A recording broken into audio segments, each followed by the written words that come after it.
I made a startling discovery in my wife's bag that almost destroyed our marriage. The moment I found them together, everything changed. Linda, my wife of 10 years, welcomed me home from work that Wednesday evening as usual. But instead of our usual chit-chat, she asked me to sit down, saying there was something serious we needed to discuss. Here we go again, I thought, bracing myself for another heavy conversation as I sat down. Once I was settled, Linda started off by telling me how much she loved me and how deeply committed she was to our marriage. For some reason, though, her words didn't calm me. They had the opposite effect, making me uneasy. I replied with a hesitant, "All right." But before I could say anything else, she cut me off with a deep breath and went straight to the point. "I love you," she began, "and I see us growing old together. But I've decided I want to have an affair." I was absolutely floored. The shock hit me hard, and I couldn't quite wrap my head around what she was saying. Struggling to make sense of it, I asked, "Wait, so you love me? You don't want to mess up our relationship, but you're still planning on being with someone else?" Linda was quick to clarify, "It's not exactly like that. There's someone I've met, and I want to have a physical relationship with him. It wouldn't be all the time, just here and there, and I promise to be completely honest about it. I truly believe our love is strong enough that this won't change how I feel about you. If you love me as much as you say, you'll understand this is something I need." She said it with a calm confidence, as if she was explaining something perfectly reasonable. Still reeling, I asked, "How do you figure this wouldn't affect us? And have you already made plans with him?" Without missing a beat, she confirmed, "We're tentatively planning a weekend getaway next week." Then, as if to test me, she asked, "How would you react if the roles were reversed?" I knew my answer might sting, but I gave it anyway. I'd be okay with it, as long as you could assure me it wouldn't change anything between us. Linda wasn't buying it. "Come on, you know that's not true. You'd lose your mind if I ever suggested this." I couldn't help but scoff at her assumption, and she seemed taken aback by my reaction. "I didn't expect this from you," she said, sounding almost disappointed. "I thought your love for me would be enough to make you accept this." I stared at her in disbelief. "I don't know what you've been imagining," I said, "but it's definitely not realistic. Do you honestly think I'd just stand by and let you have an affair? Am I supposed to just sit here while you spend the weekend with another man?" For the first time, she hesitated. "Maybe I didn't think this all the way through," she admitted, looking down. "You're right. I didn't take everything into account, including my own feelings. But if I say no now, will you still go through with it?" She looked me straight in the eyes and said quietly, "I'm not sure." I didn't think you'd actually say no. It was clear that neither of us had thought this through. "How about this?" she suggested. "Let's give it a few days. I need some time to think things over, and then we can sit down and talk again on Sunday." Tonight threw me off too. Feeling unsettled, I decided I couldn't share a bed with her, not after everything she'd just said. I started gathering my things to move into the guest room. Linda noticed and asked what I was doing. "I don't feel like sleeping next to someone who's more focused on another man than on me," I told her flatly. I closed the guest room door a little harder than I intended, feeling a mixture of anger and confusion. That night was long and sleepless, but it gave me time to think, to come up with a plan. I realized that if Linda followed through with her plan, there'd be no saving our relationship. The next morning, I left for work as usual, but we didn't speak. Once I got to the office, I called in and explained that I needed a couple of days off for personal reasons. Then, I set my plan into motion. First, I went out and bought 3 voice-activated recorders. I placed one near the phone, one in our bedroom, and one in her car. I even set up a phone tap to record any calls made from the landline. After that, I went to our cell phone provider. Since I was the one who managed her account, it was easy to get a full list of her phone records. While she was still at work, I decided to dig into her emails. I found one account I didn't know existed, but guessing the password wasn't hard. What I found inside made my stomach drop, but at least I discovered that she hadn't slept with him yet. I set the email account to forward any new messages to me without leaving a trace behind. I wasn't done yet. I bought 2 small GPS trackers, easy to hide and nearly impossible to detect. One would go in her wallet, where she always kept her cash and cards, and the other would go in her car. By the end of the day, I had everything in place to track her movements. All that was left was getting access to her phone to check her messages, which I planned to do later that night, along with planting the GPS devices. When I checked her emails again, I saw she had exchanged a flurry of messages with a coworker named Frank Jones. So, Frank was the one at the center of all this. I was ready to tear his world apart, just like he'd done to mine. The emails confirmed that their weekend plans were a go, no matter what I had to say. That Friday, I went straight to a divorce lawyer I'd heard good things about. I told him to start the process, citing adultery as the reason, and made sure Frank Jones was named as the other man. The lawyer assured me it would be a simple case, as long as I had solid proof. I handed over the emails, phone records, and mentioned that I'd soon have recordings to back it all up. He seemed satisfied and promised to get started immediately. When Linda came home that evening, I gave her the cold shoulder. Not a word passed between us as she busied herself with preparing dinner. Instead of sticking around, I grabbed my keys and headed out to a bar to eat and have a couple of beers. When I got back, she tried to start a conversation, but I walked right past her, went into the guest room, and slammed the door behind me. At this point, the only way she could save our marriage was to call off her plans with Frank, but I wasn't, holding my breath. I ignored her for the entire weekend. By Sunday afternoon, though, I figured it was time to talk. We both sat down in the kitchen, and I decided to lay it all out. I told her I had spent the past few days thinking long and hard about her request, and no matter how I looked at it, I couldn't see a way to be okay with it. I reminded her that even though she claimed it wouldn't affect our marriage, it was already tearing us apart. I pointed out the tension between us, and suggested that maybe if she had put herself in my shoes, she'd understand why this wasn't something I could accept. "I've tried to see it from your perspective," I said, "but no matter how I turn it around, there's nothing good that could come of it. So I'm going to have to say no." Her response was sharp. "How can you be so selfish? If you love me, why can't you let me have this?" I couldn't believe she was flipping it on me like that. "Selfish," I shot back. "I think it's pretty selfish of you to want to be with someone else when we've built a life together. And what if I go through with it anyway?" She challenged, staring me down. "There will be consequences," I warned. "We took vows 10 years ago to be faithful to each other." "I know, but this is something I need to do," she insisted. At that point, I knew the conversation was over. "Well, I guess we're done here then. You really need to think hard about this." I stood up, grabbed my laptop, and walked out of the house. I needed some space, so I found a nearby spot where I could keep tabs on their emails without her hovering around. Linda was furious. I watched her send Frank an email, assuring him that she was definitely going, no matter what I said. Frank seemed just as eager, replying that he had already booked room 125 at the Hilton in Kansas City for Friday and Saturday night. As soon as I read that, I made my own move and reserved that exact room for Thursday night. They were making this all too easy. In their messages, they discussed plans for a romantic Saturday night, complete with dinner, dancing, and some time alone. Linda even mentioned buying new underwear just for the occasion. I sat there grabbing a bite to eat while keeping an eye on their back and forth. They had moved on from my refusal, fully diving into planning their weekend. Check-in was at 3 p.m. and Frank was set to pick her up at 1 since it was a 2-hour drive.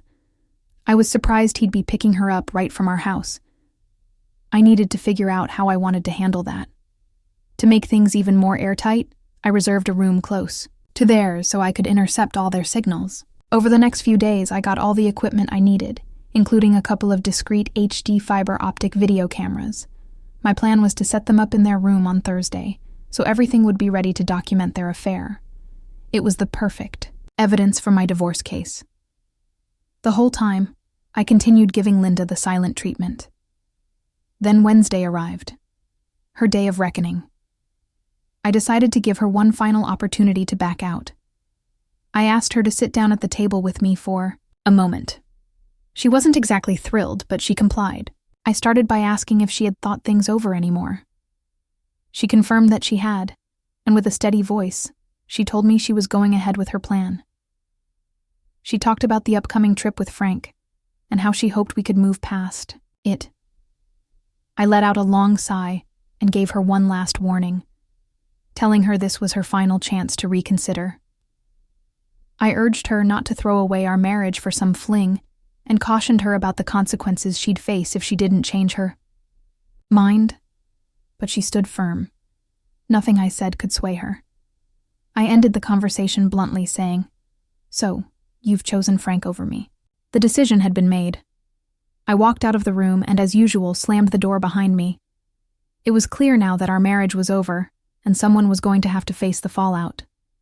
Thursday morning, I went to work and requested the afternoon off, along with Friday, to finalize the divorce process with Linda. My boss was sympathetic, offering his full support and giving me the time off without question. I drove to Kansas City that afternoon, checked into the room Linda and Frank would be using, and installed all the surveillance gear, making sure everything was perfectly positioned and working. I tested the cameras to ensure they'd capture everything. Once everything was set up, I walked down the hall past their room to confirm I was within range to monitor everything. When I got home that night, the reality of the situation hit me hard. My marriage was done, but I had one more stop to make. I headed to a nearby store and picked up a small can of pepper spray, planning to use it to throw a wrench in their romantic evening. When I got home, Linda was sitting in the kitchen, looking at me expectantly, as if waiting for something. I walked past Linda without saying a word, slamming the door behind me just like I had before. She followed me into the room, trying to act friendly, but I wasn't having it. "Save that for Frank," I told her. "I don't need your pity." I turned my back to her, and she left. That night I barely slept, but I knew everything was in place to bring this to an end. Friday morning, I got up, left the house at my usual time, and didn't say a single word to her. I headed straight to my lawyer's office and signed the divorce papers. I informed them I'd have all the evidence they needed by Monday and asked that the papers be served to Linda at her workplace Monday afternoon. I also made sure that Frank would be served at the same time, as I planned to sue him for alienation of affection. When I checked Linda's GPS, I saw she was at the hair salon, so I took my chance. I went home, opened her suitcase, and found the new lingerie she had bought. It was undeniably sexy, but it stung, knowing she wasn't wearing it for me.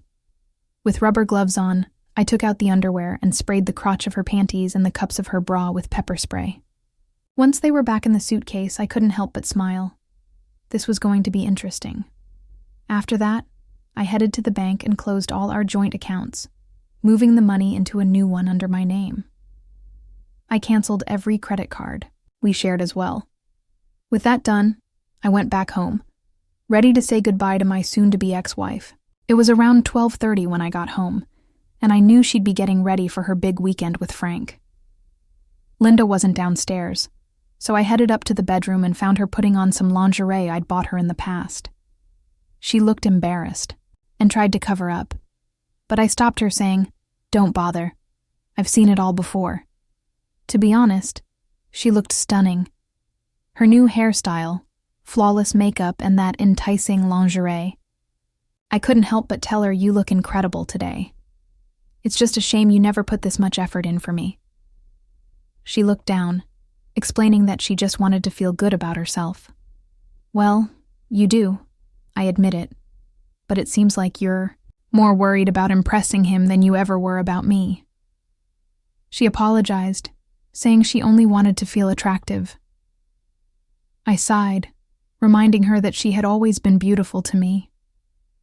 "I've always loved you, and I thought you loved me too," I said softly, as I reached out and slipped the wedding rings from her left hand. I told her, "These rings, especially the one I gave you on our wedding day, they meant something to me. They symbolized our promise to forsake everyone else." I paused and continued, "But clearly, that promise means a lot less to you now." I explained that I didn't want to see her wearing my ring while she was with another man. I also reminded her that the engagement ring had belonged to my mother, and that I planned to keep it for sentimental reasons. Linda looked shocked, but didn't say a word as I pocketed the rings. "I won't be here when Frank arrives," I told her calmly, "but don't let him step foot in my house. If you do, I promise I'll make sure neither of you will ever forget it." She asked what I meant, but I was clear. "He's not welcome here, Linda, do you understand?" "Yes," she replied. "I won't let him inside." "Good," I said, "because I'll be watching." She looked at me, hurt in her eyes, and asked, "Why are you acting like this?" I replied, "Because the love of my life just threw away everything we had." I sighed, turned on my heel, and walked out, leaving her standing there.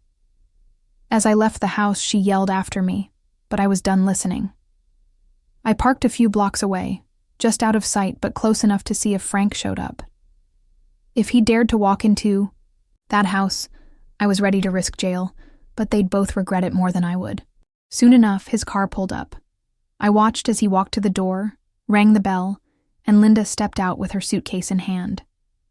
They hugged, and the two shared a long, passionate kiss. He picked up her suitcase, and as they turned to leave, Linda glanced in my direction, a smug grin on her face. When they got into the car, she shot me another cocky look.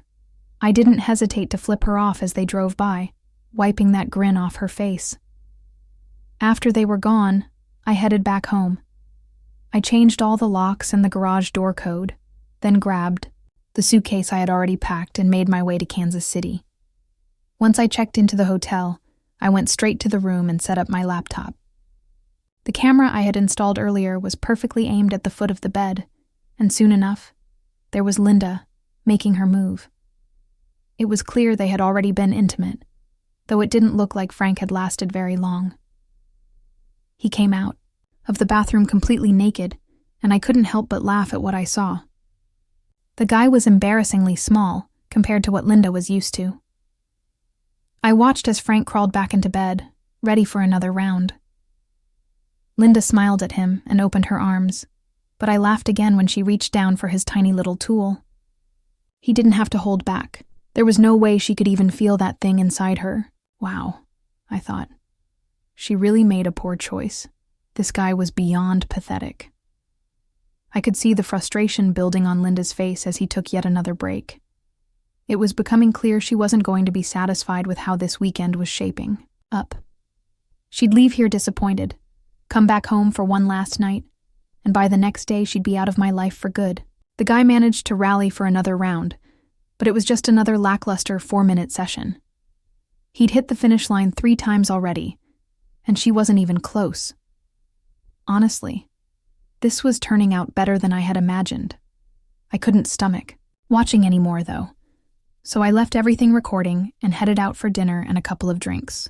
Every second of their dull affair would be captured, evidence I could hand over to the lawyer, and proof of just how bad a decision Linda had made. When I came back, Frank was passed out, and Linda was sitting there, still clearly annoyed. What had started out painful was quickly becoming entertaining. That night, I lay in bed thinking about what kind of fun I'd have messing with Frank tomorrow. I even caught myself thinking about the women I'd seen at the bar earlier. Soon enough, I'd be free to pursue them, no strings attached. With that thought in mind, I drifted off to sleep, smiling for the first time in a while. The pain was gone.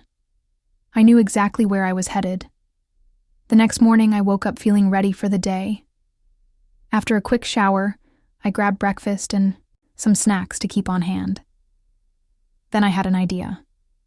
I called up a local florist and ordered a bouquet for Linda, the same kind I used to send her on our anniversaries. Since this was going to be the last anniversary gift she'd ever get from me, I wanted her to think about what she was about to throw away. I scheduled the delivery for 11 a.m., just as things were probably getting heated between her and Frank. It turned out I had timed it perfectly. They had left the room for a while, but when they came back, the action started up again. They hadn't been at it long when there was a knock at the door. The flowers had arrived right on cue. I watched as Linda's face shifted from surprise to irritation. She grabbed her phone and immediately called me. My phone rang, and I answered with a smirk. "Hello? Did you send me flowers?" she asked, already sounding upset. "Oh, you got them." "Well, it hasn't exactly been a great day for me either. My wife's off with some other guy, and here I am, trying not to lose my mind." I kept my voice calm, casual, as if nothing was wrong. "Why do you even care?" "Because," she snapped. "They're the exact same flowers you always send me for our anniversaries." I couldn't help but laugh. "And you think I did that?" "Let me tell you, sweetheart, if I had sent those flowers, they wouldn't have been roses. They'd have been ragweed, and the card would have said, 'To my cheating wife.' But hey, maybe these will remind you of what you're about to lose." There was a stunned silence on the other end before I hung up. She tried calling me back several times, but I didn't bother answering. Eventually, she gave up. I saw her talking to Frank about it, and he tried to reassure her that I'd come around eventually. He couldn't have been more wrong. Linda wasn't in the mood after our brief exchange, but it didn't take long before she started giving in to him again. That's when I had another idea. I picked up the phone and ordered her favorite pizza, the one I knew she couldn't resist.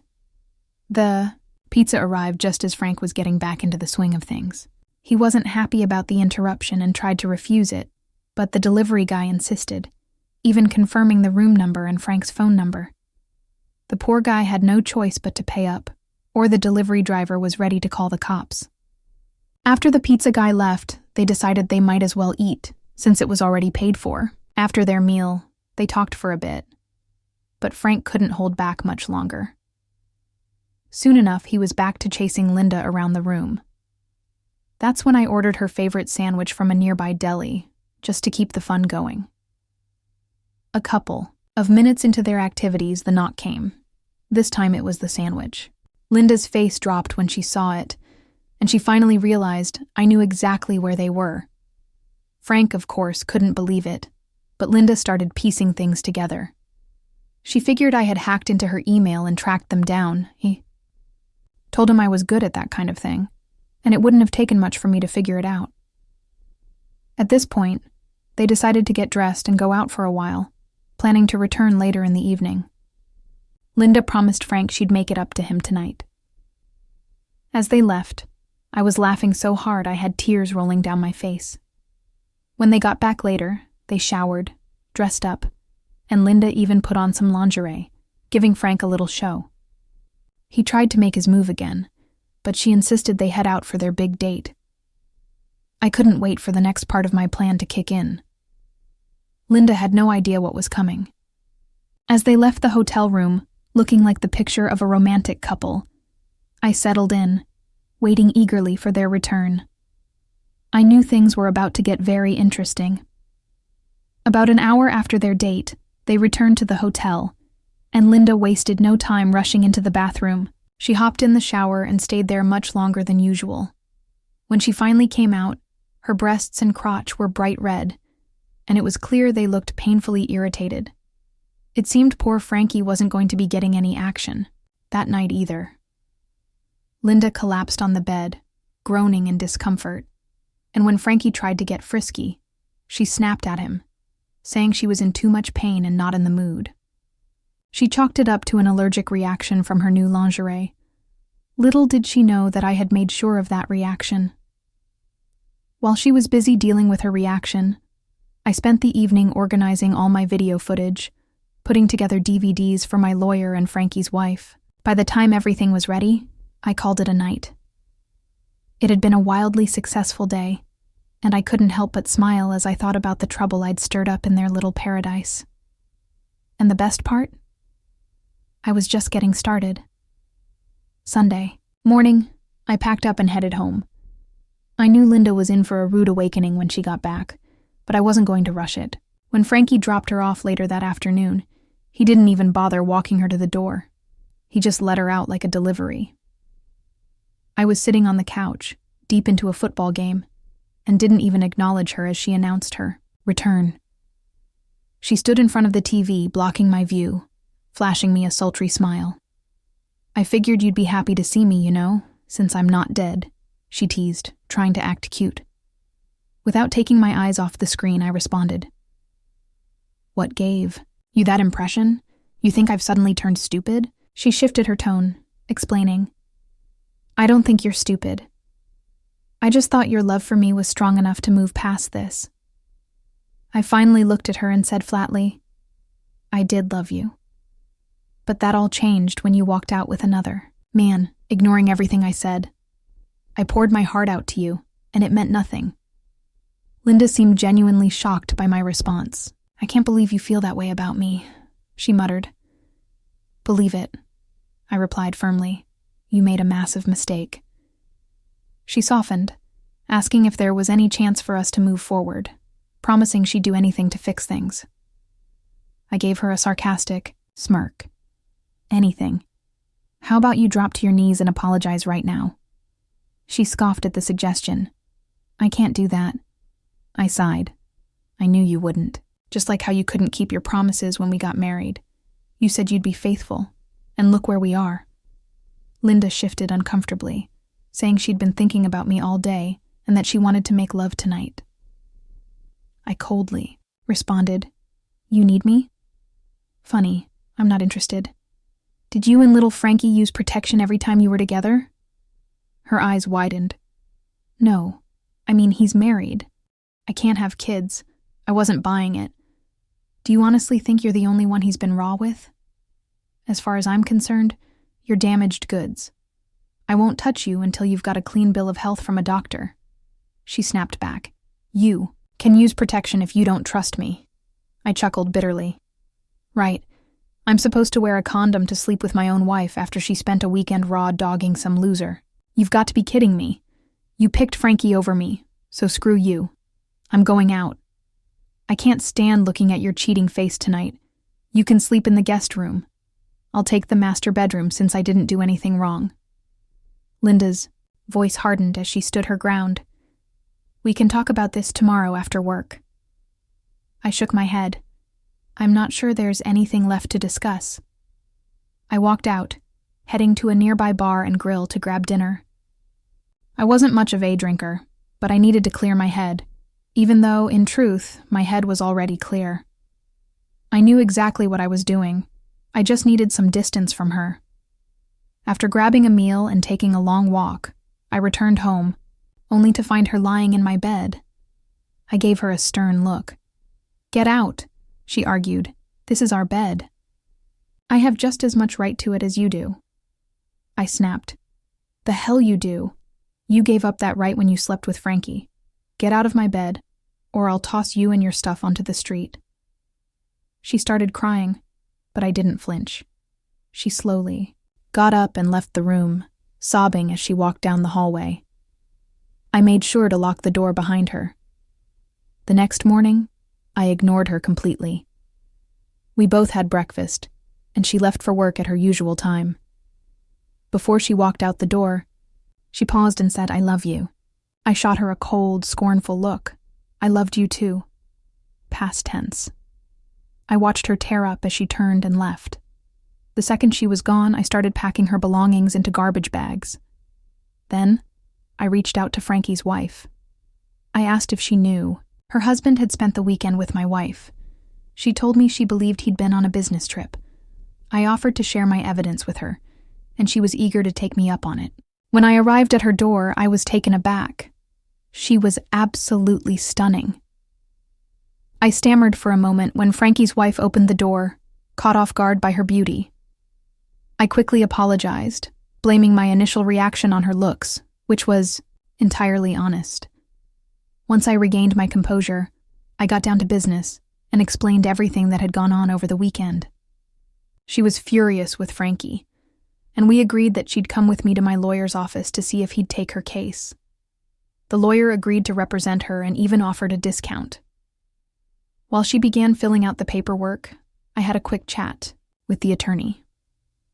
I asked if I needed to wait before serving Frankie to protect her, but he assured me that as long as she signed the papers first, she'd be in the clear. After the paperwork was done, we went out for lunch while they finalized her divorce papers. Once she signed everything, I dropped her off at home and headed back, waiting for Linda to call. I knew she'd be in for a shock when she found out what was coming. Sure enough, my phone rang around 3:00 p.m., and Linda sounded upset. "What the hell is this?" she demanded. "I just got served with divorce papers, and Frank's been hit with some lawsuit about alienation of affection." I replied calmly, "It's all pretty straightforward, isn't it? I warned you there'd be consequences, but it seems like you didn't believe me." "I didn't think you'd actually go through with this," she shot back. I couldn't help but smirk. "Well, maybe you should have listened to me instead of buying into whatever nonsense Frankie was selling you. But look, let's not hash this out over the phone. We can talk when you get here." After hanging up, I gathered her belongings, stuffed them into garbage bags, and tossed them into the front yard. I had everything set up to record what was about to go down, just in case I needed the footage for a restraining order. When she pulled into the driveway and saw her things strewn across the lawn, she lost it. She was screaming incoherently, spit flying from her mouth as she hurled insults. I stayed calm, watching her meltdown until she finally started to break down. "If you want to talk, settle down so we can have a civilized conversation," I told her. "If not, I'll pack your stuff into your car and you can leave." Through sobs, she cried out, "I never thought you'd actually do this to me." I looked at her, unflinching. "Do this to you.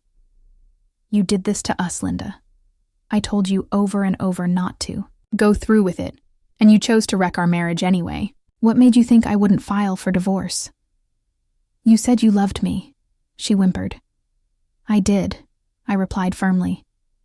"I loved you more than anything. But you shattered my heart.